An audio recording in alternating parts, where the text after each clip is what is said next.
Technical difficulties.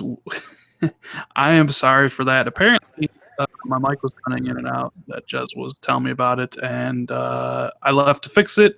And in the meantime, that I left, well, the stream ended. So we are back. Hopefully, everybody finds their way back. But since the show wasn't on for very long, I'm probably going to delete that last video, and we're just going to start over again. So yeah, we're noobs. We need to drop Hangout, right, Jez? Yep. Everything Google touches sucks. Yes, that's right. Everything Google touches does suck. So, welcome, guys. This is part 2 of the Xbox 2 podcast, episode number 17. I'm Randall Thor, and as always, my buddy Jez is with me. I know it's going to sound like a little bit deja vu before we dive into the topics, but what's going on, Jez? How you doing? I'm good, man. Deja vu, man. Wow. I know. Yeah, and I'm pretty good. Same old. Working, gaming, working, gaming, working, and gaming. How about you? Gaming, working, gaming, working. You know, the typical stuff. The typical stuff. Does the mic sound better? Am I not cutting in and out again? Yeah, it sounds a bit better. I have noticed it cutting in and out again, but you have or you haven't? I have. But we'll just have to deal with it, man. Oh no! All right, so we talked about in the last video, which is now going to be deleted in a second. You talked about Destiny 2 and your feelings toward it because you're playing it right now. What do you think? Well, Destiny 2 it feels like an expansion. It's the same engine, the same UI. You start at level 20. It's the same location, just destroyed to start with anyway. But it's kind of like why did they have to wipe everyone's characters to make this game? And just because they wanted to sell it as a separate SKU, they wanted to put Destiny 2 on the branding. It could have been sold as an expansion. That is pretty much what I've been saying. And for people who have invested 3 years into the game since it launched, I feel kind of like it's a slap in the face and saying, well, screw you guys, your character doesn't matter anymore. My Warlock in World of Warcraft, I have had him for over 10 years. I've had him for over 10 years. And if one day Blizzard said to me, we're going to release an expansion for World of Warcraft, it's the same engine, everything's pretty much the same, but it's a separate game. You're going to have to give up that Warlock. I would be pretty annoyed. I'd be monumentally annoyed. But that's 10 years worth of gameplay. If they tried to make me give up a character that was 3 years old, I'd be pretty annoyed as well. So, I don't know, man. It just smells like Activision. But I will say that the story delivery seems a lot better already. The atmospherics of the game seem a lot better. So I think if you were holding out for Destiny to have a good story, then your wildest dreams may have come true with Destiny 2. But, you know, in a couple of days, you'll be able to jump on open beta and try it for yourself. At the minute, you can only play the beta if you pre-order the game, but it is going fully open beta in a couple of days. So, yeah, I'll be interested to hear what you think, Rand, when you play it. Yeah. I mean, the story was one of the things that bugged me about Destiny. Like, I really look forward to seeing the stories that Bungie's always created. So that was my biggest disappointment, along with the writing shit, which I just found useless. So I mean, if it does have a good story, I'll probably run through the game and finish it off and just see what they're doing. But I guess I'll find out soon enough. I mean, everybody kind of does say that first chapter, that first like mission you play is actually pretty good. So we'll find out for myself. Anything else you've been up to? I know you wrote a review for Serial Cleaner and Black the Fall, which I played both those games as well. Did you enjoy them? Yeah, so for those who don't know, Black the Fall is basically like a budget Inside. I thought Black the Fall was pretty good. It's nowhere near as good as Inside, but for $15, I thought it was kind of like it was a nice game if you like puzzle platformers, especially with sort of like a dark aesthetic. It's probably one of those games that you'll pick up in a sale, play for a few hours, and then forget exists, I guess. Um, I suppose Serial Cleaner is pretty much the same. I really like Serial Cleaner's concept more than its gameplay. I don't think Serial Cleaner had enough features. I kind of like the fantasy of playing a guy who cleans up after the mob, because that's what you do in Serial Cleaner. You run around cleaning up blood, removing evidence, and sneaking around policemen at crime scenes. I like the fantasy, but the execution wasn't that great. I thought the engine was a little buggy. I kept getting stuck on the terrain, and it felt a lot of the time when I died, it felt like the game's fault rather than my own. So that's what annoyed me about Serial Cleaner. But it was still a pretty good game. I really like the concept more than anything else. Yeah, I'm with you on that, man. Like, I like the concept more than the gameplay itself. Uh, Art style the game is going for. I felt like some of the areas were pretty unique looking, you know. Um, but like the gameplay kind of remains the same. It's like, yeah, you go around, you collect the bodies, you collect the evidence, you use your vacuum to clean up the blood. The only thing that really changes is the amount of enemies and like the things you can interact with. Yeah. Other than that, it pretty much remains similar. And the achievements are, they're okay. I mean, you can get quite a bit, but you're gonna have to like complete it all. Now, here's where I think me and you disagree on Black to Fall a little bit, because I think you like it more than me. I think it's like a tier or two below, like Inside, Limbo, Little Nightmares.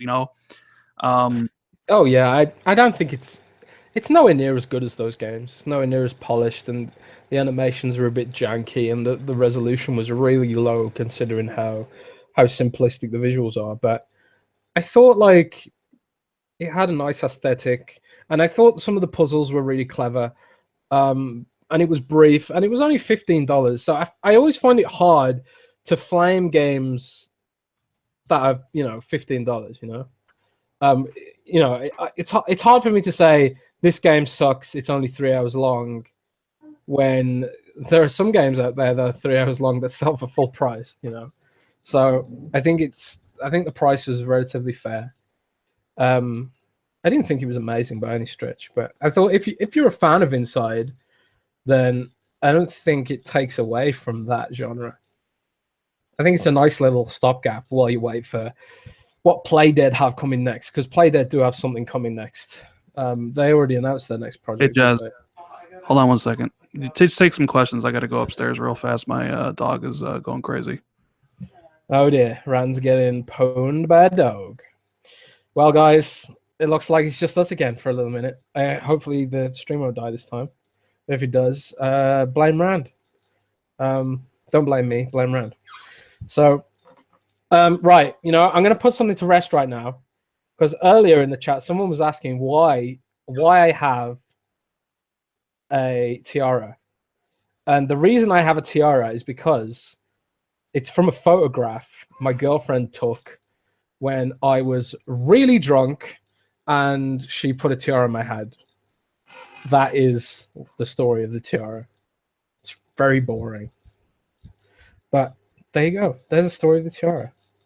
And the reason I started using it on Twitter, right, was because when I leaked that Eurogamer had an exclusive on the Xbox One X, loads of websites embedded my tweet. So I wanted to use a really ridiculous picture to make their articles look silly. So that was the silliest picture I could find of me on my hard drive. And I changed my Twitter display to show that. And yeah, other people liked it as well. I like it. So that's the story of the tiara and why it's now my avatar. So I'm going to scroll up to Miles S. Do you think the current gaming landscape traditional generations will die out? Interesting. I'm going to ban Redemption. Bye, Redemption. Boom, Redemption is banned. Say goodbye, guys. Say goodbye. Let's hold a minute's silence for redemption. He's gone, never to return. So yeah, what was I talking about?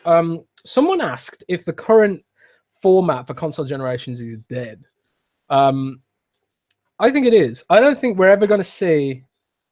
I don't think we're ever going to see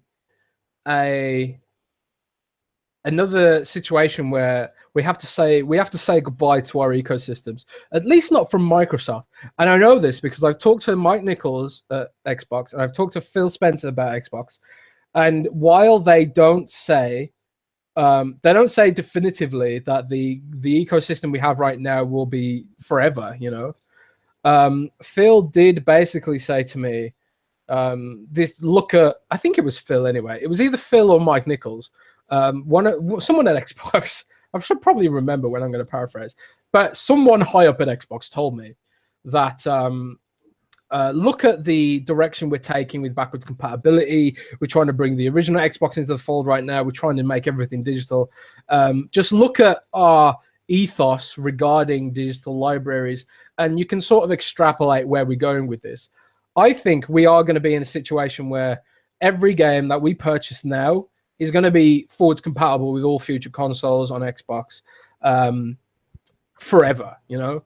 I don't think we're ever going to see an Xbox console come out that won't run previous generation games.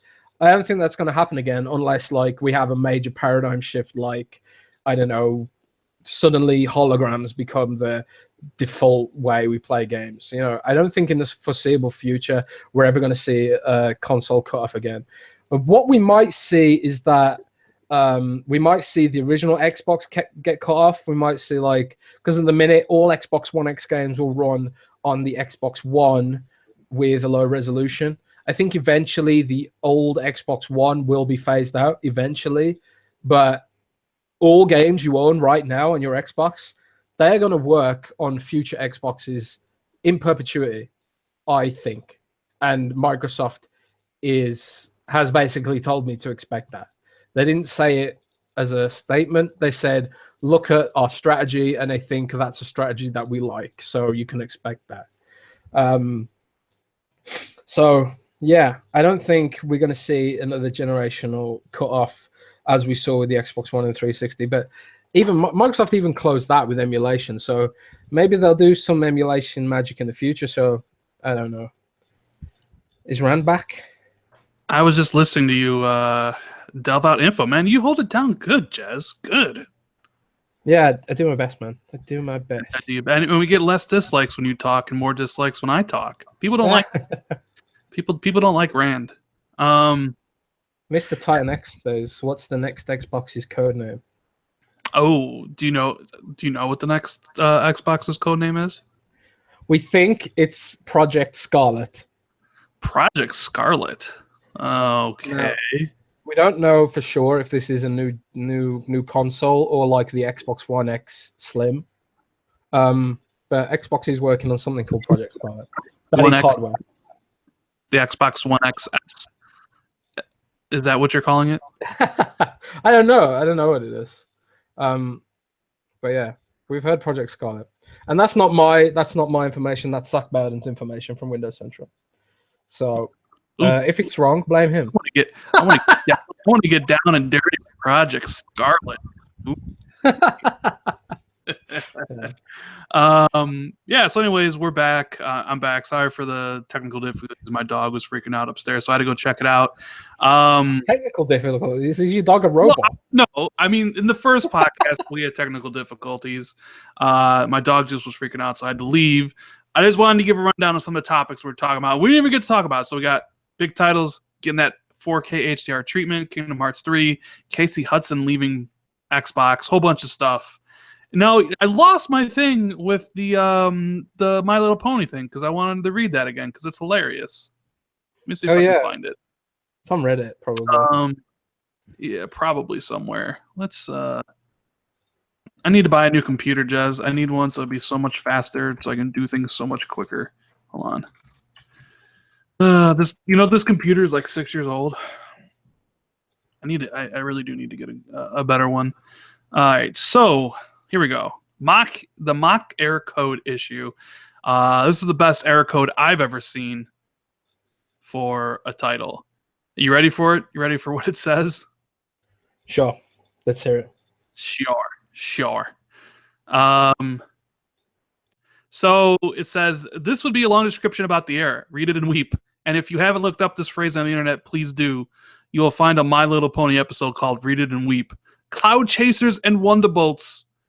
You'll never be forgotten.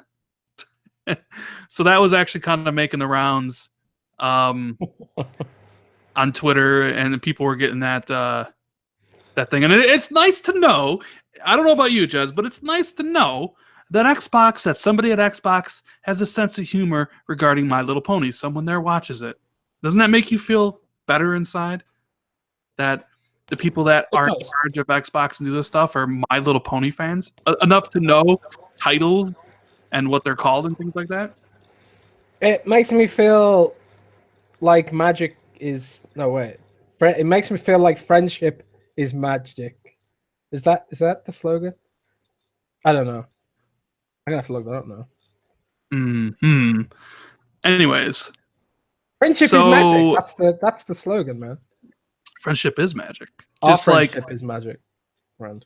Like the friendship picture that Sean LeBrie drew for the Xbox 2 that you had him commissioned. If you Jazz's Twitter, the link is as always is in the description of Jazz's Twitter, or Jazz can put it in the the chat box. You can go to his Twitter and you can look, and Jez has a photo of, well, it's kind of like an amalgamation of his current one that he uses and one that Sean LeBrie drew of me. And we're manly men in that picture for sure. We're definitely, Jez definitely isn't like grabbing anybody's butt in that picture. I think it's awesome. I was thought you were going to use it for the podcast today. Well, I mean, I'm not sure I could use it as like the thing, because I don't think. Do you know what the size of it is? It's probably not the YouTube thing. Yeah, so I'll make one that's YouTube size. Oh, Jez will make one, so that's maybe Sean will make. Yeah, Sean's the pro artist. I think Sean was like, with that picture, I think he's trying to say something about us, dude. Maybe it is. Or maybe it's because of your tiara that you wear in your picture. Yeah, maybe. Hang on a second. Are you saying that tiaras aren't manly? I don't know. I don't know. So anyways, let's move on to what the people came here to hear. They wanted to hear some Xbox One X talk. Want to hear some gaming news and analysis from me and Jez. So Jez, Casey Hudson. I actually thought this was pretty big news. I also thought it was pretty disappointing news. Now, for anybody that doesn't know, Casey Hudson, he worked at BioWare for a long time. He was the creative director on Mass Effect Trilogy 1, 2, and 3. Great games. He left BioWare, and he joined Microsoft. And at the time, people were like, yes, give him a studio to run. Have him build a new franchise for Microsoft. Yes. But then he was put on like Emergent Technologies, and he was like a HoloLens director, and he was working on HoloLens and stuff. And people were like, no, what are you doing, Microsoft? No. Well, he left, and he went back to BioWare, replacing the current head of BioWare there, Arthur Flynn, I think is his name. I think he's taking over for Anthem, since Anthem seems to be BioWare's like future, so to speak. I am incredibly disappointed about this move, Jez. I'm incredibly disappointed about how this whole thing went down in the first place. What about you? Yeah, it seems odd. I mean, I remember when Casey Hudson first joined Xbox, they announced it with a big article on Xbox Wire.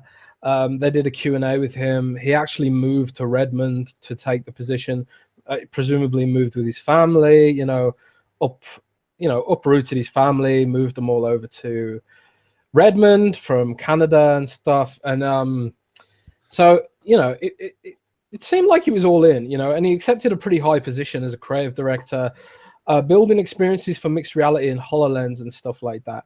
Now, I've got a HoloLens, right? And I'm telling you, man, there isn't there's barely been any new apps for it in the whole year that since it came out. All the apps that they announced HoloLens with, like Robo Raid, Young Conquer, and Fragments, that like detective game, the augmented reality detective game. Those are the only real games for it right now, and they're all tech demos. So if they were actually working on something legit for HoloLens as a game, nothing came of it, you know. So I think Casey Hudson was totally wasted on HoloLens, but it's not like Microsoft poached him, you know. It's not like Microsoft kidnapped him or anything. Casey Hudson wanted to work on it. For whatever reason, it didn't work out. Now, this isn't to say that HoloLens is in trouble or Windows Mixed Reality is in trouble. It's just sort of like Microsoft aren't committing that much resources to it because I guess they're still not sure if it's actually going to be a thing. Because like I've constantly argued that people just don't want to wear something on their head, you know.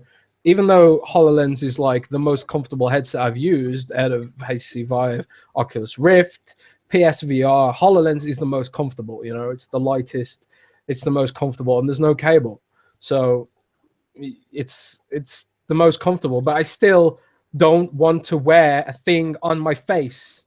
I don't even like wearing my regular glasses. You know, I don't want to wear a thing on my face, and I think that's the biggest barrier to this sort of technology. So I think as Microsoft wants to gauge whether this paradigm will actually take off, they sort of slowly they released Lenovo and Acer released 2 new dev kits, and they are doing some work on Windows Mixed Reality as a system, but it really doesn't feel like they're throwing their full weight behind it. They're not throwing huge amounts of resources at it, which is why HoloLens has about 40 apps, you know. HoloLens. Someone asked me on Twitter if I felt HoloLens would ever come out, and I said I think HoloLens as a dedicated gaming device will never happen, ever. Like as a $400 or $300 gaming device will never happen. I'm not really like, but it's never really been. Well, it was kind of positioned as yeah. a I mean, they gaming showed it device off at the originally. Minecraft thing. I mean, come on, it was originally positioned as a gaming device. Yeah, and you know, I can tell you something else. That Minecraft game for HoloLens, that's never coming out. That was just a demo. It's never coming out. It's not a game. It's never coming out. They haven't touched the code in months. Hey, So, you see that in chat? Someone says hashtag the man with the million lies. I told you, Jez. I've been getting messages like that. oh shit, Man what do with you the lie? million. What do you lie I don't about? know. Apparently, I lie about everything. I don't know. I don't know what it is. I don't know. Weird. Sorry. Hashtag man with the million lies. Cena sucks. Oh my god, I gotta block him for that. No one says Cena sucks on my stream, or at least But my stream. the That is. bigger issue here isn't about HoloLens, right? I think the bigger issue here is Microsoft grabbing an incredible talent, someone who helped make a huge immersive franchise for EA before EA screwed it all up, right?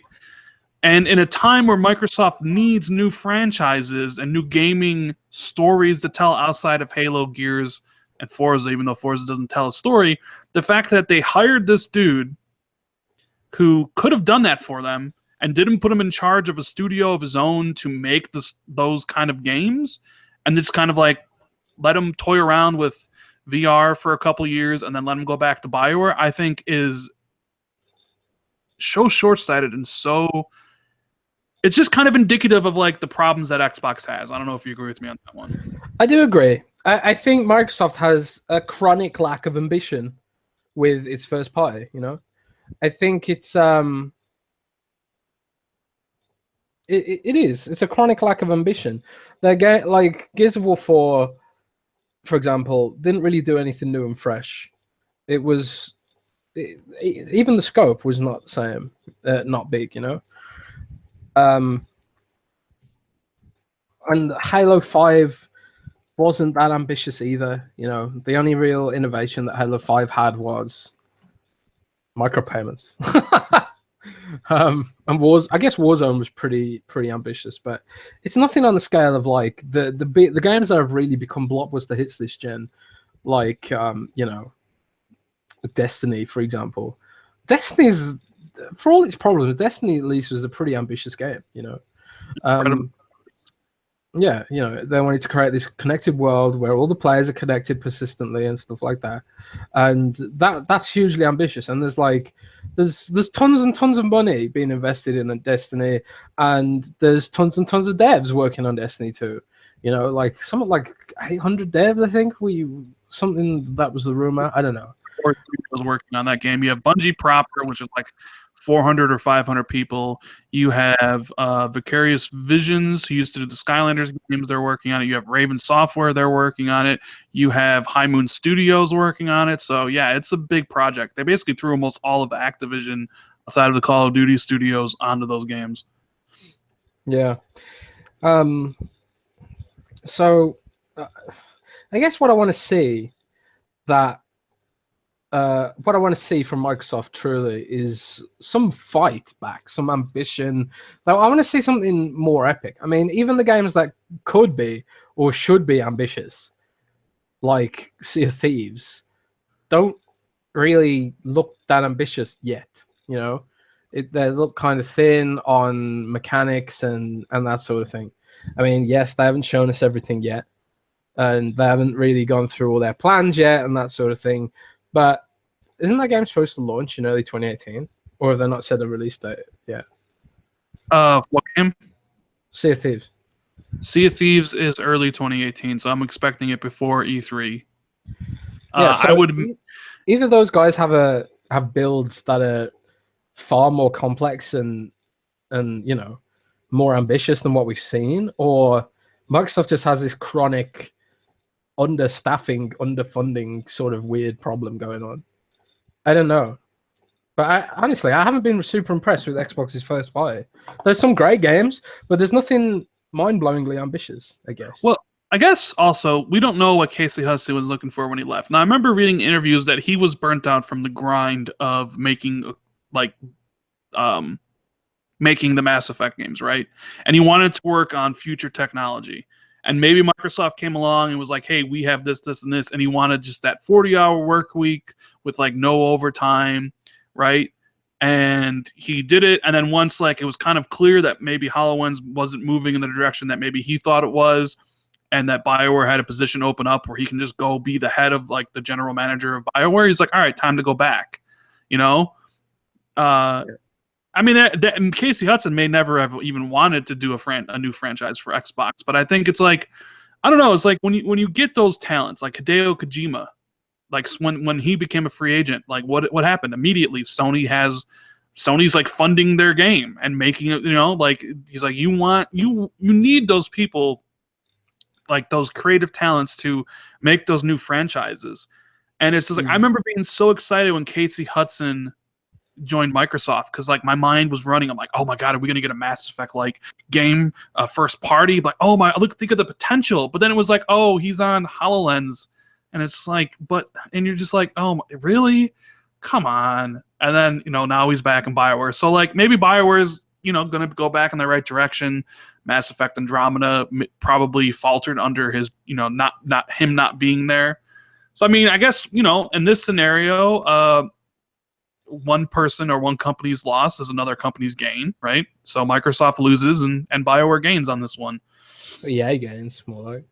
Okay, but yeah, so I'm just kind of disappointed on that. I didn't really see a lot of people talking about it. Casey Hudson, it just, I don't know. Maybe we're placing too much importance on a singular person. Like when these games require hundreds of people to work, like you might just mention, Destiny is 800 people. I mean, what is one person, out of the 800? He's, what I'm saying? Like maybe we're putting too much emphasis on him as an individual, like doing something, Yeah, I think a lot of people are disappointed that Casey Hudson joining Xbox didn't really come to anything. Yeah. I mean, people I've spoken to at Xbox seem disappointed about it, almost like it was a surprise. And if you look at Casey Hudson's statement in BioWare, he doesn't even mention Microsoft. He doesn't thank them or anything. He just says, I wanted to work on emerging technologies and take a break or whatever. It's just weird. The whole thing is weird. And also, if you notice, Dan Ayub, who was a creative director for Halo, he's jumped over to HoloLens now, almost in Casey Hudson's former position, almost, I think. So yeah. Well, isn't work on HoloLens as well?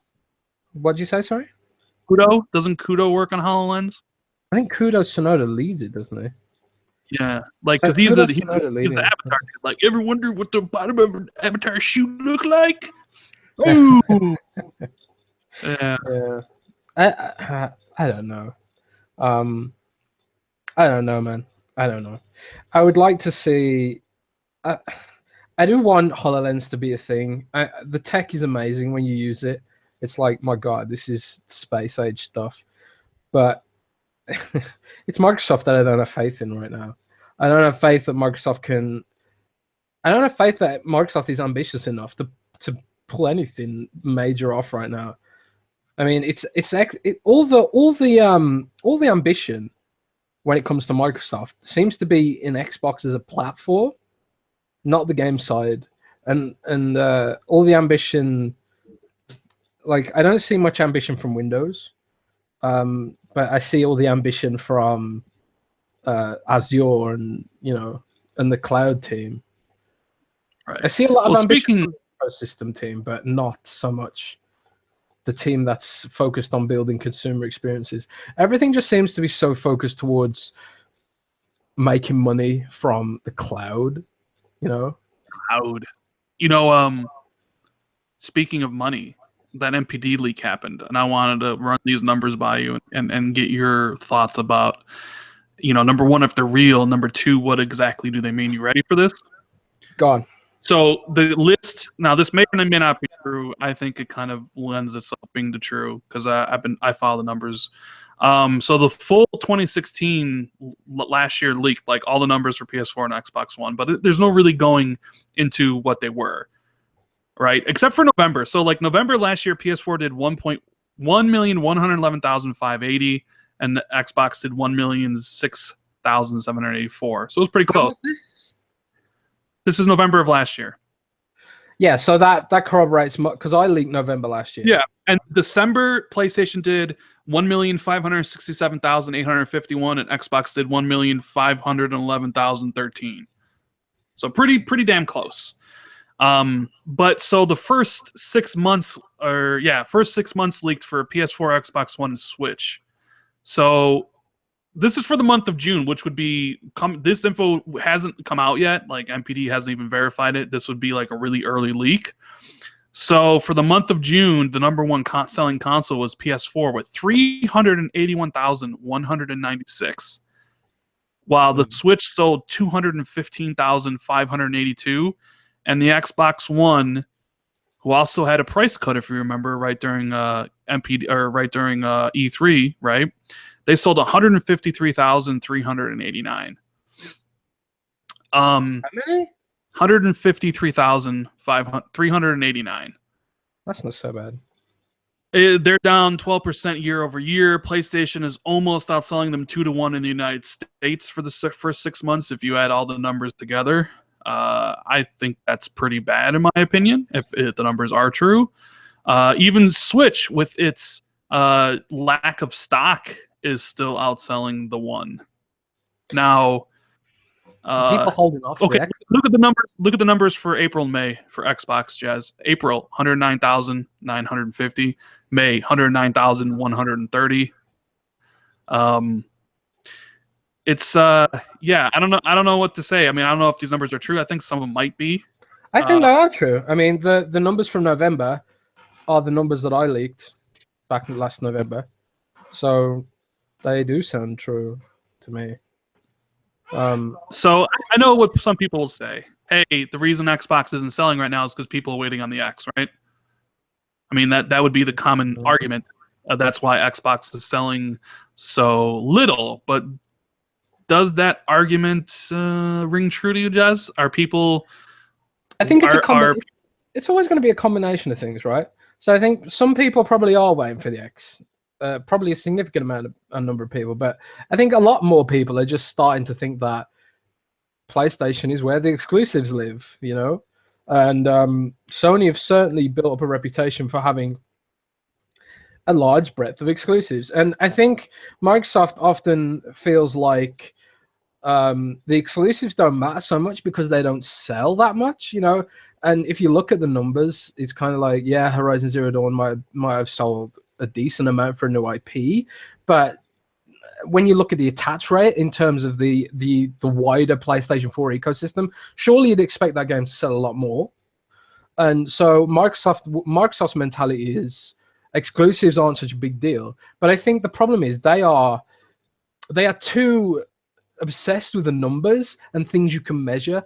I don't think you can measure perception so well, and I think they are undervaluing the perception that Sony is creating, that they are the place where you have the exclusives, and Xbox is a place where you don't get exclusives. I think that's the perception that Sony are working towards, and also Microsoft across the whole company has started to portray themselves as this company that can't execute.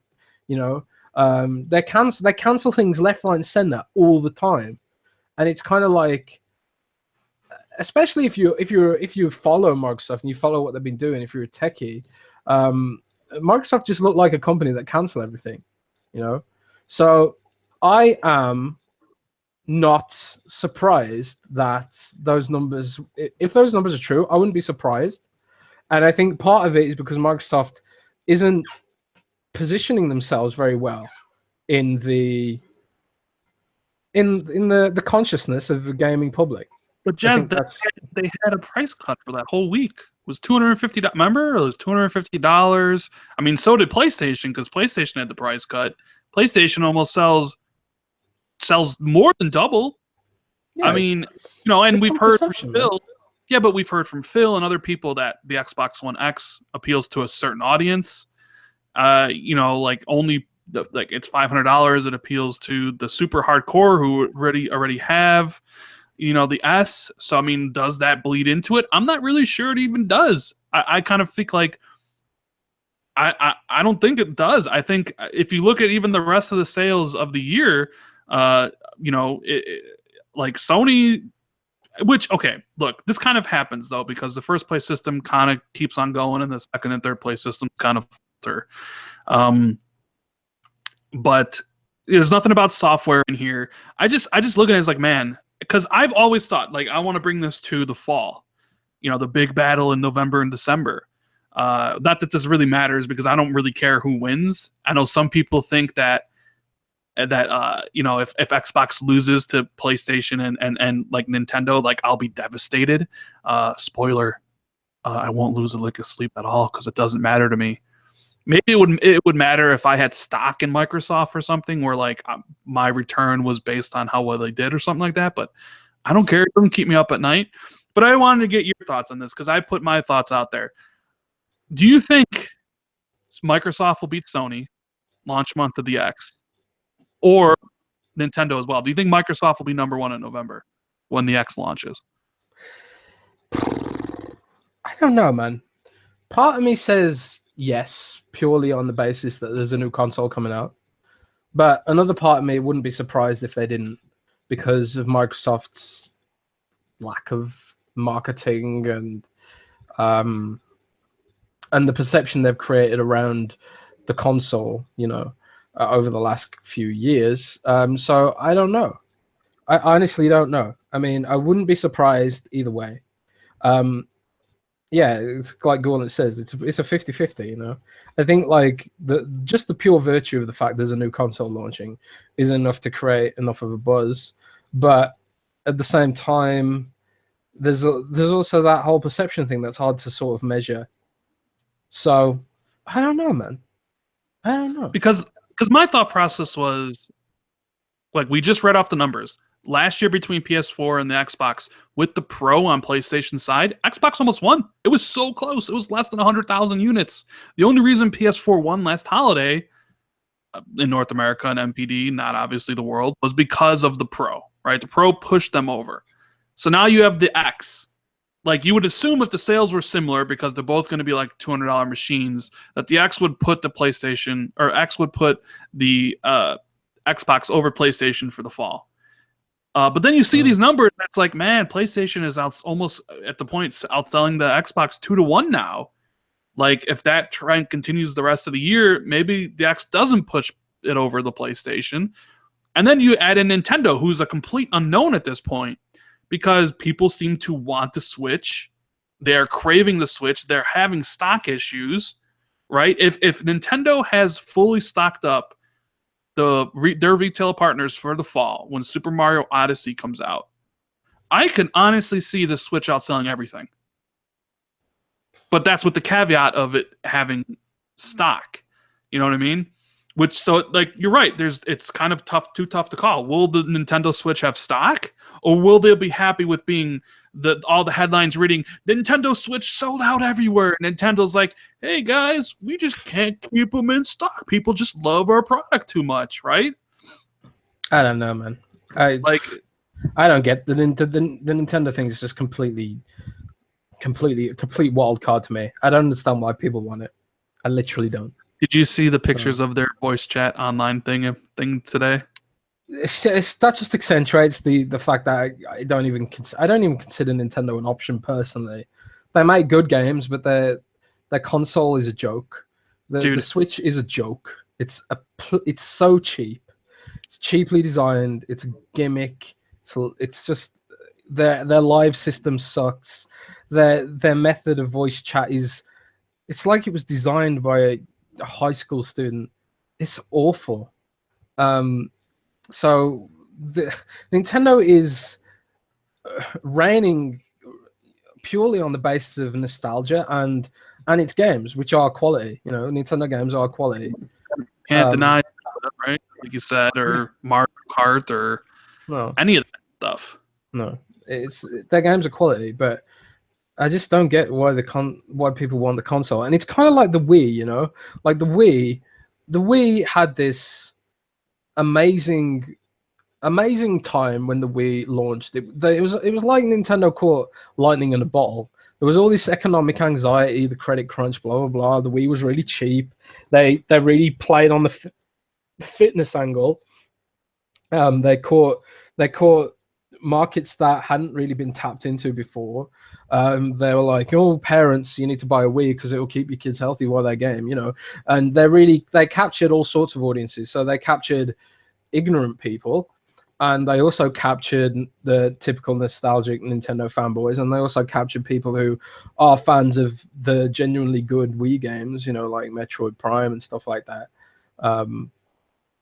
But the thing is that the Wii died so quickly, you know. It was like the Wii had this amazing rise. It sold millions and millions and millions of units, and then all of a sudden it died really quickly because people realized it was bad. And it was bad.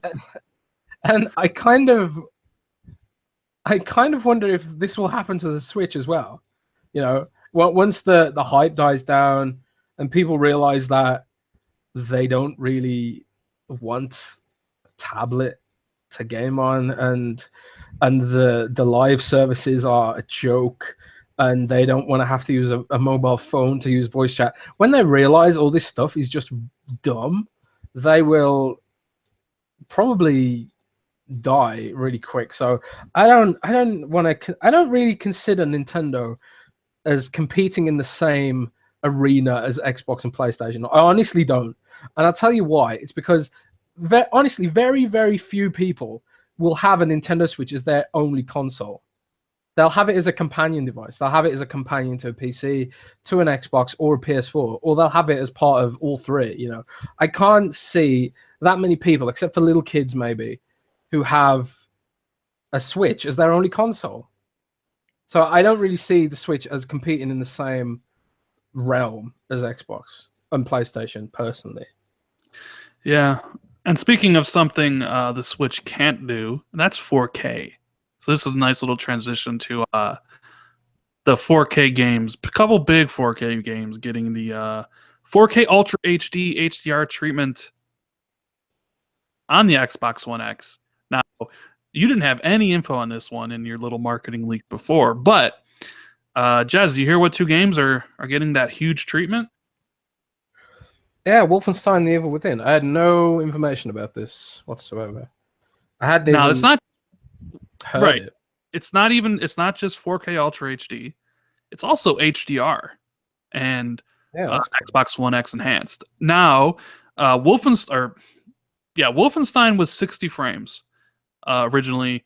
The first game. There's no way, because we talked about Star Wars Battlefront 2. There's no way they're going from 60 to 30.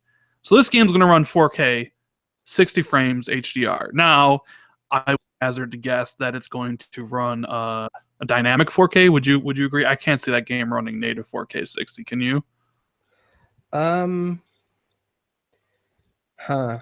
Which game is this? Sorry. Wolfenstein. So the first Wolfenstein ran on id Tech 5. What was the engine? It used a dynamic resolution scaler to keep the 60 frames. Ran at 1080p on PlayStation and Xbox, if I'm not mistaken. Now this one, Wolfenstein 2, runs on id Tech 6, and it's running at 4K Ultra HD. The frame rate hasn't really been announced. I'm sure maybe people have done videos on it, but like I'm not sure. You think it's going to be 60? Yeah, it's going to be 4K 60. Yeah, but we all know for Microsoft's own labeling on things, the 4K 60 stuff or the 4K Ultra HD, that can mean one of three things. It can mean native 4K, it can mean checkerboarded 4K, or it can mean dynamic 4K. Oh, it's going to be done. Wolfenstein going to be dynamic 4K because that's what the id Tech engine does. I mean, if Doom does this, the Wolfenstein does this. That's what their engine does. It's all about dynamic scaling, and that's why like Doom is this sort of enigmatic game that will run on pretty much any hardware because of how comprehensive its scaling tech is. You can run Doom at like 360p or something. It's ridiculous. You can run that game on a toaster. Roby once says we're making stuff up again. Are we? That's what he said in chat. Oh, that's mean. I know, right? That's what I do. I make stuff up. Didn't you hear that guy earlier? He just told you that you're making stuff up, Jez. Yeah, it's true. Like when I made up that Battlefront 2 would be 4K 60. Yeah. Well, we didn't make up the fact that Wolfenstein is going to be 4K HDR, Xbox One enhanced, along with The Evil Within 2. Those, no, we are not making anything up. This is on Xbox's own website. You can go there. You work there. You can see it for yourself. I was just kind of wondering whether it was going to be native 4K. I don't think it is, and it doesn't really matter to me. I just want to play Wolfenstein. But my bigger thing here, issue with this, Jez, is the wait. These games come out before the X, right? Mm-hmm. Is this gonna prevent a lot of people from like, all right, well, I want to play Wolfenstein or I want to play Evil Within 2, but I also don't want to play them right away because I want to play them on my X, which comes out a month later or 2 weeks later or whatever. So then they wait. And maybe they don't buy the game right away. They wait for a sale. But then, I don't know. Like for me, I'm thinking of the games I want to play, and it's starting to become like an issue to me.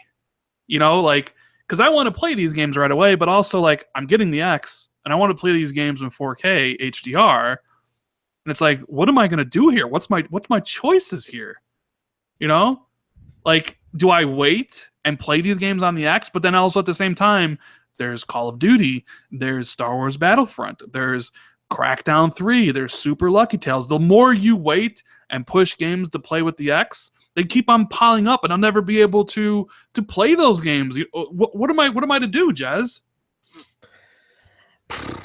I think you should just play World of Warcraft with me and Roby. World of Warcraft? Come on now. Come on, man. World of Warcraft's great, man. You can just go to Azeroth and just sort of be an orc. You can cook things.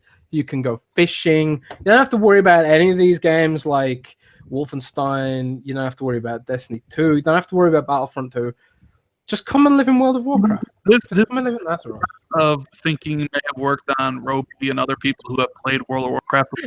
I've never played World of Warcraft before, so it means nothing to me. Like when you say come play World of Warcraft, I just look at you like nerd. Like Jazz is a nerd. He's You're playing calling World of me and Warcraft. You're playing World of Warcraft. No, look, I don't think I've seen gameplay videos of World of Warcraft, but like it doesn't do anything for me. So you saying that is just like you know what? It's sell the Xbox One X.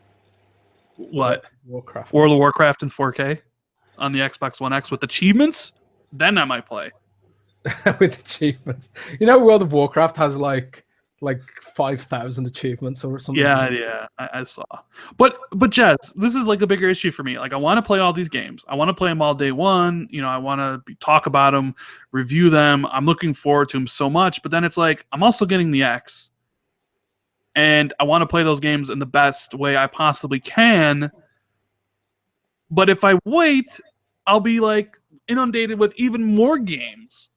So tell me what to do, Jazz. If I'm sure I'm not the only person who's going to face this dilemma this holiday. You know what? I'd wait. I'm going to wait to play these games in 4K.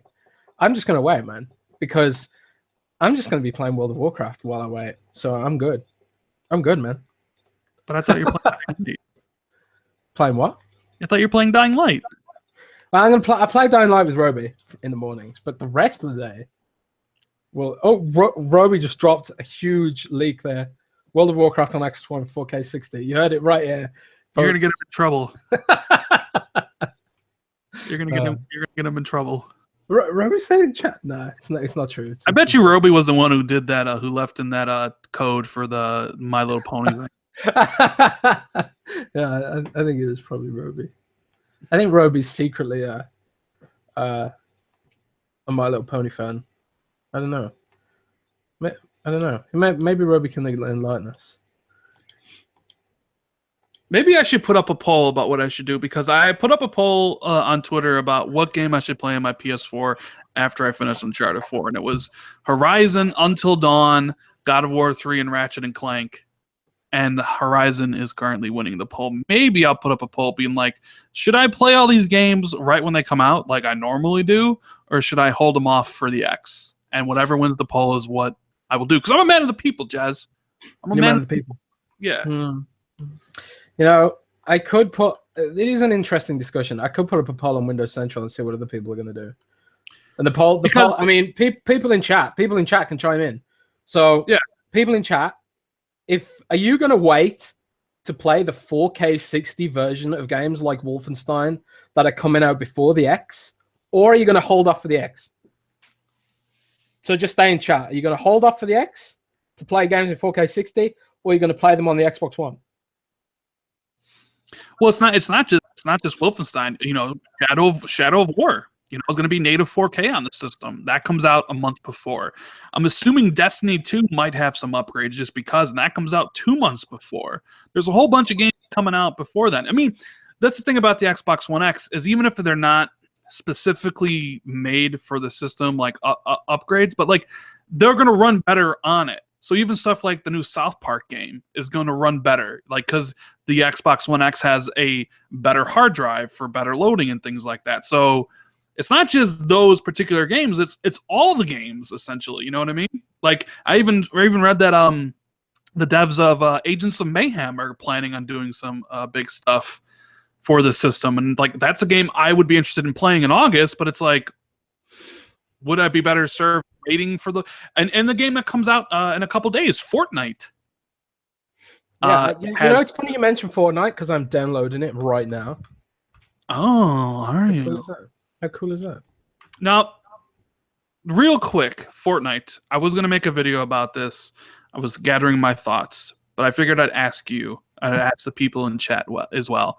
How do you feel about paying to play a game in beta access ahead of its free-to-play release? It's very strange, but at the end of the day, it's up to people what they want to do. If people know that it's going free to play, then then it's their money, man. They can do whatever they want. But it's not like they're making it a secret. But they're not. But no, there's nothing in the marketplace that says that game will be free to play in the future. You have to basically go find that information for yourself, and I'm not sure a lot of people understand that Fortnite will be free to play next year, and that the version that comes out in a couple days, is basically early access. So you're essentially paying to play early access for a free to play game that is coming out next year. Uh, I mean, doesn't that kind of feel wrong to a certain degree, or am I just kind of thinking wrong I on this? don't know, man. I don't know. I mean, there. This has kind of happened before with other games, like often on PC, where a game's come out, it didn't do that well, but usually it goes free to play because it didn't do that well. Like Star Wars: The Old Republic, for example, that launched as a fully priced game with a subscription, and then after a couple of years, it went completely free to play. Well, like mostly free to play, and then you can subscribe to get extra stuff. But it went free to play. But it's not like it's going free to play next week. It's sort of like, I don't know. There's also 4 versions of the game too. There's a $40 version, there's a $60 version, there's a $100 version, and there's a $150 version of the game. It's almost like an experiment. It's kind of like, it's almost like crowdfunding, but at the same time, they're not really. You're right. It's not apparent on any of the store listings that I can see that it's going to be free to play. It says it nowhere on the store listing. But the thing is, if people want to, oh, Sneaky Memo just donated $10 to your round. Oh, pizza on me, buddy. Thank you. We do have Pizza Hut and I think Papa John's are running half price. I will definitely get a pizza. I love pizza. Pizza's my thing. Thank you so much, Sneaky Memo, for the super chat donation. Really appreciate that. Awesome. And I think because Sneaky Memo donated, I might drop a code in the chat now in a bit. Maybe. You know, the codes I have, Jez, I like have so many codes for games. I last time I checked in my Excel sheet, I have 55 games. Like codes for 55 different games, and some of those have multiple codes, and I have no idea what to do with them. No idea. I might have to do something. Do some stuff. But yeah, I think like do a big giveaway again. I wanted to bring this to people's attention because Fortnite seems like a cool game, even though it's been in development for a long time, right? And it's like, okay, the game's free to play, but it's like you can play it now, and it's like a beta version. Well, it's not a beta version, but it's like early access to a free to play game. It's like, do people realize this? I don't see anybody talking about this at all, and I don't want people to get swindled into believing, that they're getting something that they're not. I don't know. Like, I don't know if I should make a video about it. I don't know if anybody watched. I mean, my Kingdom Hearts video, people watched, but people hated it. Like for whatever reason, I don't know what it is. Like Kingdom Hearts fanboys, man. Speaking of that, we got 219 or 215 people watching and only 50 likes. Come on, show some love to Jez. And Sneaky Memo for that pizza. Hit that like button. You might right. I might have to give away some codes or something like that. But speaking of Kingdom Hearts 3, Jez, my video yesterday. This has kind of been a topic I've been thinking about ever since they put the game on the system, right? So Kingdom Hearts is a big game. It has a very, what I would call passionate fan base, right? Very passionate, right? The thing is, that's an understatement. Is that they've had the 3 games for the collection for the first game. Pizza for game code. Sneaky Memo, DM me on Twitter, and I will hook you up with a game code if you want. Just put your Twitter handle in here too, so I know it's you, and I'll hook you up with a couple codes free of charge. Anyways, so they put out like the HD remixes on PlayStation, 1.5, 2.5, 2.8, and stuff like that, right? But they're not doing it on Xbox, and the game director said that they would consider putting out the Kingdom Hearts collections on Xbox after Kingdom Hearts 3 is done, if there's interest in the franchise at that point. And that always struck me as weird because, like, as we know, the Xbox audience doesn't particularly buy Japanese games very, very often, right? It's just a fact. They don't particularly buy Japanese style games. It's the reason why Nier Automata and Neo and a whole bunch of Japanese games go to PlayStation, but they don't go to Xbox. But like, I felt that Square is partially to blame for this game future bombing on Xbox, because they could have taken the progressive, not progressive, or the proactive approach of at least attempting to put the previous games on the system so that they could build up hype and interest for Kingdom Hearts 3 by putting the franchise on the Xbox before releasing the third game, right? They're not doing that, which to me is asinine, completely asinine. And to say that you do it after the third game, oh, well, if there's interest, we'll do it after the third game. It's like, it should be the other way around. Like, you should put those games on Xbox before. And like, this whole thing with the interest thing, right, Jez? He says if there's interest, they'll do it afterwards. Well, you're putting Kingdom Hearts 3 on the system, so you must already think there's some sort of interest for the franchise being on Xbox. Otherwise, Kingdom Hearts 3 wouldn't be on Xbox. So there has to be some sort of interest for you to even bother putting the game on there, considering this is a game that is going to sell 95% of the copies on Xbox or on PlayStation. Like, it is going to sell virtually nothing on the Xbox. And I don't think Square Enix is doing anything to prevent that. Like, they're not putting the collections on there, which would help build more, interest in the game. I don't know. Am I completely out of bounds on this line of thinking, or what? Well, I think Kingdom Hearts will sell on the pure virtue of the fact that it's Disney, it's Toy Story, it's whatever other franchises they put in there, Marvel or whatever, Star Wars. Disney have got all sorts of ways they can market this thing. And the thing is, it can't be a failure because someone owes Disney a lot of money for that license, So at the same time, Square Enix are just risk averse. They don't seem to want to take any risks, no matter how small it is. They put microtransactions into games that don't need them, like Deus Ex Mankind Divided, because they want to try and reduce the risk. They made Hitman episodic, even though it wasn't particularly good model for the game, because they wanted to reduce the risk. Even though they claimed the episodic model was successful, they sold, well, they didn't even sell IO, they just got rid of them. They gave the franchise away because they were being risk averse. Now, it's so strange that they wouldn't put Kingdom Hearts 1 and 2 HD or the HD remix games on Xbox One because they're not sure that there's interest. It's like, why? Why would they not do this? It's basically free money. I can't see that if the games run on PlayStation, it can't be that much effort to get them over to Xbox One because the architecture's not totally different. And Roby-Wan Kenobi just donated $10. Because you didn't get him a code for Fortnite. You should be a thing, Jazz. Thanks, Roby. And your What Remains of Edith Finch code, I should have on Friday. See, I hook Roby up because Roby's a good dude. Well, can't Roby just hack into Microsoft's Xbox Live systems and just unlock himself a code? Isn't that a thing you can do, Roby? Can't you just do that? You work there.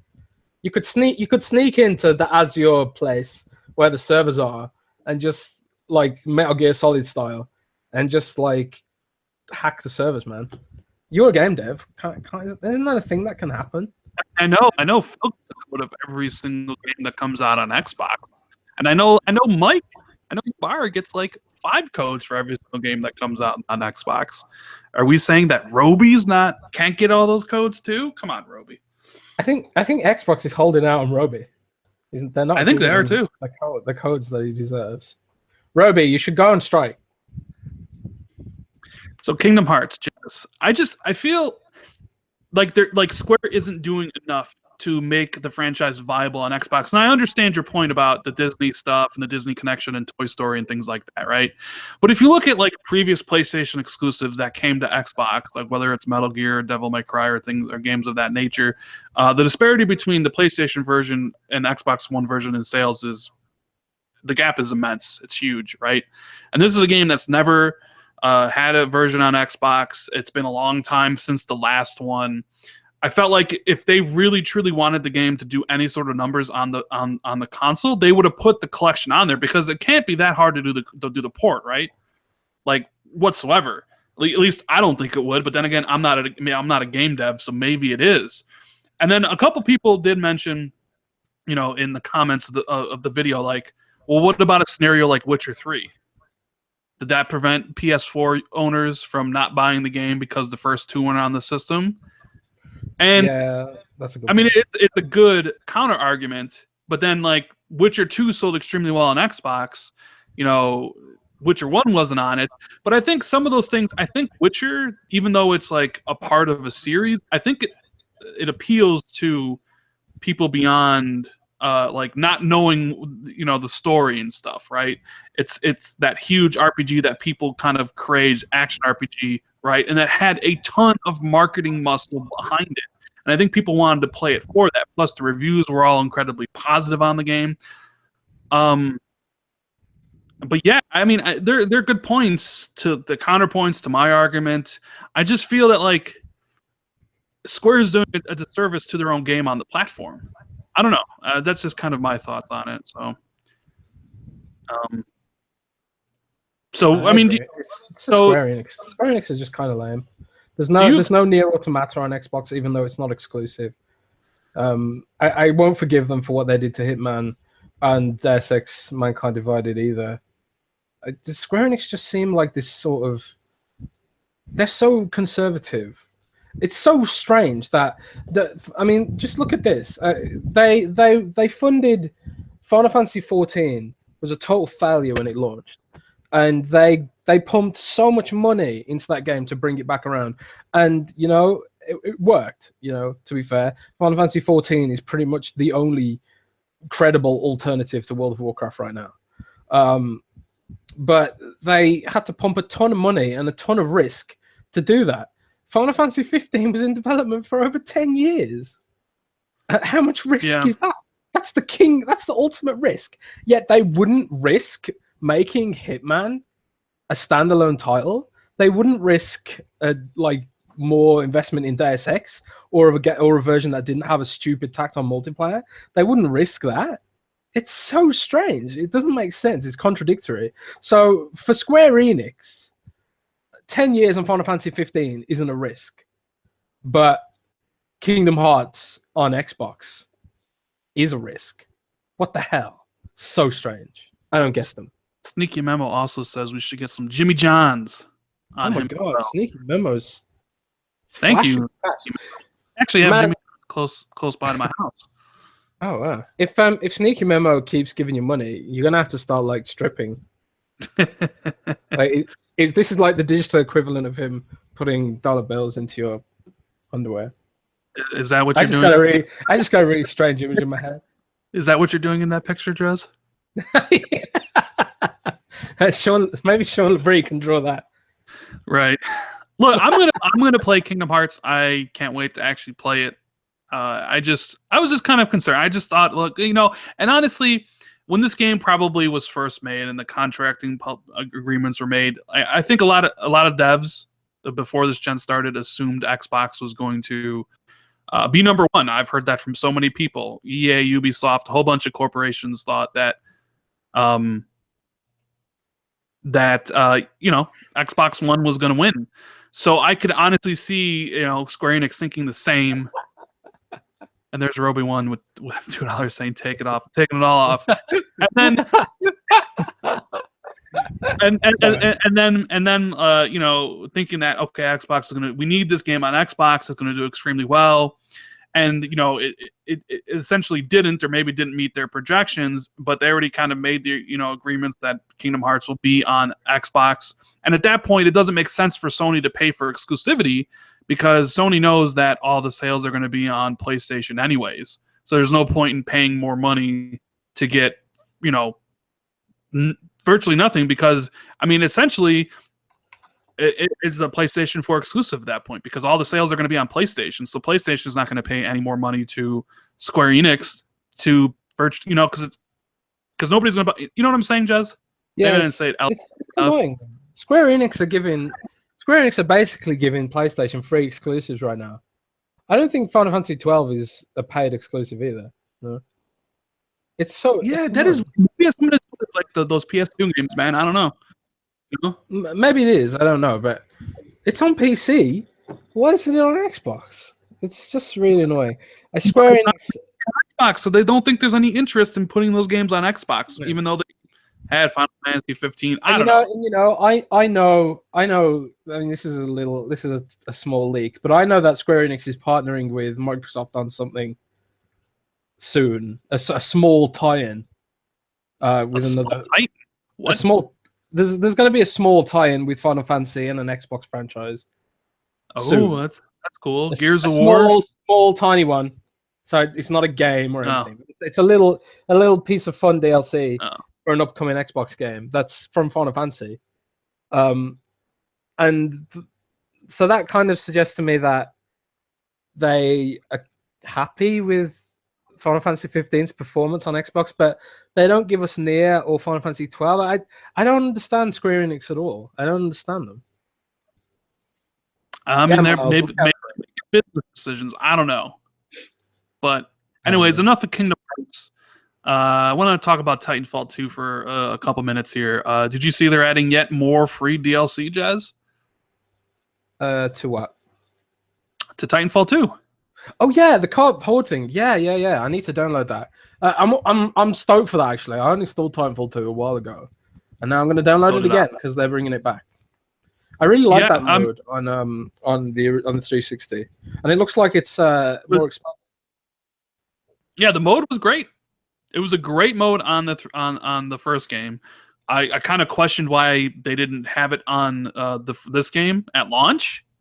Because it was there, but it's cool. Like the amount of support that Titanfall 2 has had post launch has been pretty goddamn good, and it's not just not Titanfall 2. Like the post launch support for Gears 4, the post launch support for Halo 5, Overwatch. There's a lot of games, Rainbow Six Siege, that get incredible amount of post launch support to keep those games population playing that stuff, and it's incredible to see. Battlefield's had some amazing new maps too. The difference between all that stuff is Battlefield stuff is paid for. All the other ones I kind of mentioned are essentially free. Not all the Battlefield stuff's paid for. They have added a few free bits and pieces. But yeah, you're right. I think free DLC is the way to go, to be honest with you. I wonder, and with Battlefront, they basically said there is no season pass. It's all DLC. I honestly think like EA is coming around on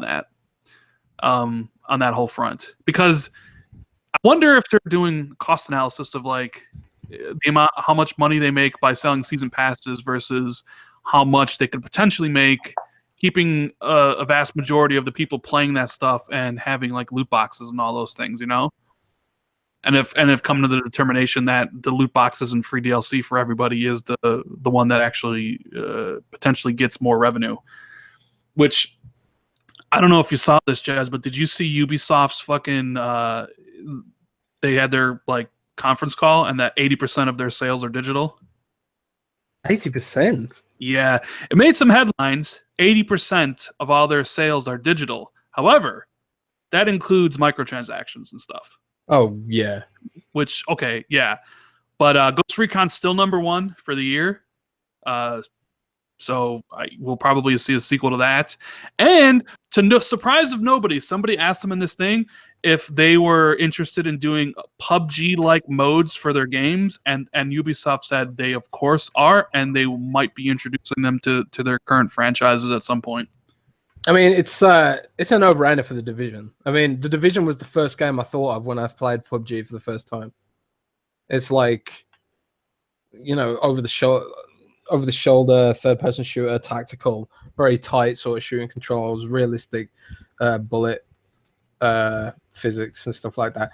It did give me a Division vibe. So it's funny, man. It's going to be interesting to see how many games try and rip off PUBG in the next couple of years.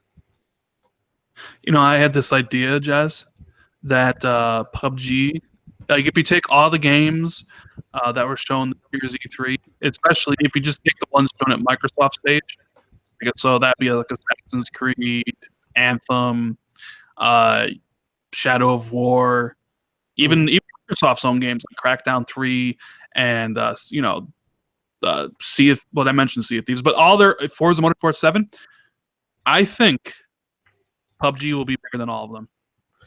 Yeah, without a doubt. PUBG, I would honestly say PUBG was the most important game shown at E3 this year. Definitely. It beat Counter-Strike on Steam recently, very briefly, which is such a huge milestone. PUBG is a big deal, man. It's a big deal. I think if I was Phil, I'd be looking to lock that down, man. Personally. I mean, you would be to lock it down, huh? I know Phil doesn't do that. He doesn't want to lock games down and make those sorts of deals. But if I was in Phil's position, because I'm a dick, I would totally lock that down. I would shut people out of that game, baby, and make it exclusive to my platform, because that's going to be a big deal.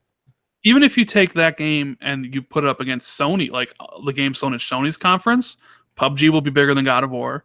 PUBG will be bigger than Spider-Man. Yep. The only one that might not be bigger than is maybe Call of Duty World War II and maybe Destiny 2. Yep. Although you can potentially say there's a possibility PUBG gets to 20 million at some point. I would say PUBG might get bigger than Destiny. Maybe not. Maybe Destiny. That's pretty crazy when you think about it. Literally, this game came out of nowhere. Yeah, it's a mod as well.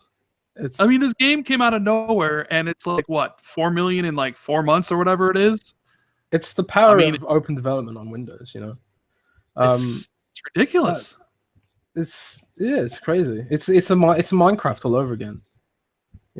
It's a fairly simple premise, but it's executed so well, and it's not even an original premise. I mean, Microsoft themselves were making something similar to it with Project Knoxville, but the execution wouldn't have been anywhere near as good as what PUBG pulled off. But they really captured that feel of Hunger Games, and like the Triggerman says, yeah, it's buggy, it's still technically early access, but it's so like, I think it's totally playable, It's not like it's unplayable. It's just a bit janky, but those are all things that'll get fixed. There's more innovation in PUBG than there has been in a lot of AAA studios for a long time. There is. I'm really excited to play that game when it comes to Xbox, whenever it comes. I watch Mike Barr stream the game quite a bit. Chris Righteous says, you're right, Rand, because more people know about PUBG than Spider-Man. Look, if it came down to, like, I don't know if you're being sarcastic or whatever, but, like, Spider-Man's the biggest superhero in the world. He's bigger than Batman, and if you take, like... Is he bigger than Batman? Oh, no. Dude, he dwarfs Batman. Like, if you look at merchandising sales and everything, and like, dude, I'm dead serious. Look that up. He dwarfs Batman. The thing is, and Batman movies all do more than Spider-Man, and Spider-Man games don't actually sell that much.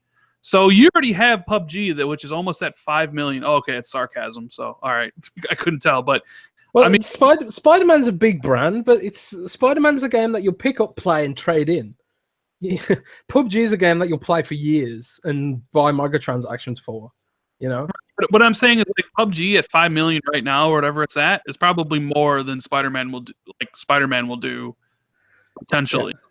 I mean, Spider-Man's a trading game that'll be popular for a couple of months at most, and PUBG is going to be a game as a service, which sells which sells stuff in perpetuity and gets perpetually updated.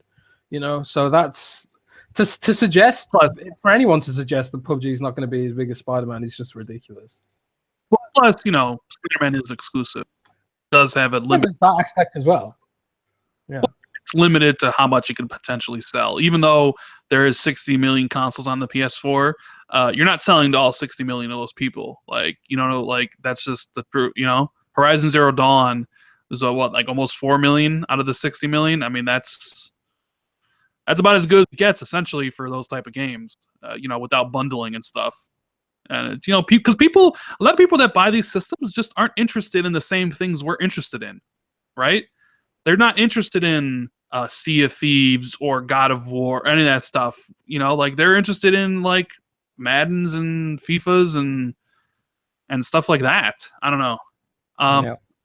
But Jess, how do you feel about Telltale? You know, it's so embarrassing. I still not played a Telltale game. You haven't played a single one. Well, this is. I own them. I own them, but I've never gotten around to playing it. Well, I'm a terrible person. I'll install one right now. Which one shall I install? The best one's Tales. What's the best one? The best one, in my opinion, you can ask chat this. Chat, list out what is your favorite Telltale game, but my favorite Telltale game by far is Tales from the Borderlands. I hate Borderlands, so what's the second best? It doesn't matter. Like it doesn't really delve into the Borderlands. Like I'm telling you, it's funny. I don't like funny. I like depressing. Just play. You just asked me what my favorite Telltale. What's your favorite Telltale game that isn't Borderlands related? I would probably say Walking Dead Season 1, although it's probably a little bit dated right now, or the new Batman game that they came out with last year. I don't have the Batman one, so I will download The Walking Dead. I don't know if you like it. I mean, it was really cool back in 2012, but honestly, I don't mind old.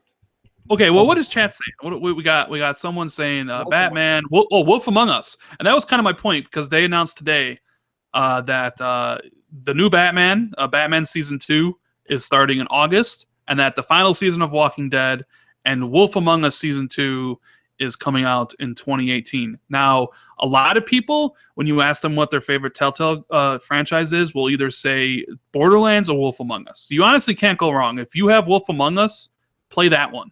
I do have Wolf Among Us, so let's get that one. What's it about? It's about a wolf. It's about a wolf, but it's like fairy tales, but like a mature fairy tale. Like, so you play as the big bad wolf, and there's like Ichabod Crane, and like, dude, I think you'll like it because it's very adult orientated, mature. I like adult orientated. It's very, you know, you rip people's arms off and stuff. I mean, rip people's arms off. Oh my god, I'm so. That's all you have to say. Okay, but the thing I want to talk about, and they announced it today, was how do you feel about publishers lying to your face one day and then literally the next day announcing what they said they just lied about? Because yesterday they said there would be no Wolf Among Us and all this other stuff, and then today they're like, "Here's Wolf Among Us." You know, like I said that wouldn't be Wolf. Yeah. Oh, wow. That's similar to, and I'll throw it back to E3, Ubisoft's conference, the Beyond Good and Evil 2 stuff. They came out and specifically said Beyond Good and Evil 2 and Michael Ansel would not be at E3, and they offered that up without anybody asking. They made their own statement and said, by the way, Beyond Good and Evil 2 is not going to be there, and people are like, okay. And then it literally shows up. And it's like, where's the line between like protecting your interests and announcing things when it's time, and then straight up just lying to you? I don't know, man. Unprovoked, because this was unprovoked. It wasn't like people were like, "Hey, Beyond Good and Evil 2 is like literally, hey, yeah, Beyond Good and Evil 2 is not going to be there." Ubisoft hates the press, right? So maybe Ubisoft had heard it was going to leak, so they did the Trump Jr. thing and leaked it themselves. Okay. Maybe, but they didn't leak it though. They contradicted. They lied about it not being the leak and then leaked it later. I don't know, man. I think nobody really cares either way because this is the first I've heard about it. I think people just like I think Telltale probably just thought we'll screw over the leakers and the websites that picked it up. We'll screw over their authority, and then they'll just announce the game, and then everyone will just remember the game getting announced. They won't remember the fact that they said it wasn't going to happen. I don't know. Right. No, interesting. And there is a question I wanted to field here from Miles. He says, if you had to choose great gameplay, bad story, or great story, bad gameplay. Ooh, that's a really interesting question. I think I'd probably choose the gameplay because a game that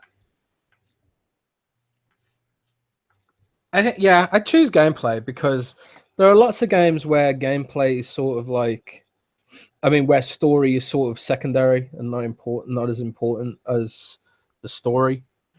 And there's games where story is, and I don't think there's any games where story is more important than the gameplay, because at that point you're not really playing a game. What do you think? I mean, okay, so we already have. I think what's an example of a game that has a great story but bad gameplay? And like I'm kind of blanking out. I can think of a game that has great gameplay, terrible story. We talked about it earlier in the podcast. It's called Destiny. Yeah. Top-notch gameplay, literally zero story. Right? Trying to think of one that has an amazing story but terrible gameplay. I know people will say like BioShock Infinite, but like I actually enjoyed the gameplay of BioShock Infinite. What Remains of Edith Finch is a walking simulator. Some people basically say walking simulators aren't even games. They're basically interactive movies. But that has one of the best stories I've ever played in a video game, period. So, I mean, I guess maybe that. I don't know. Like, I guess I'll take great stories and bad gameplay. Because I've played games like Destiny, which have amazing gameplay and bad story.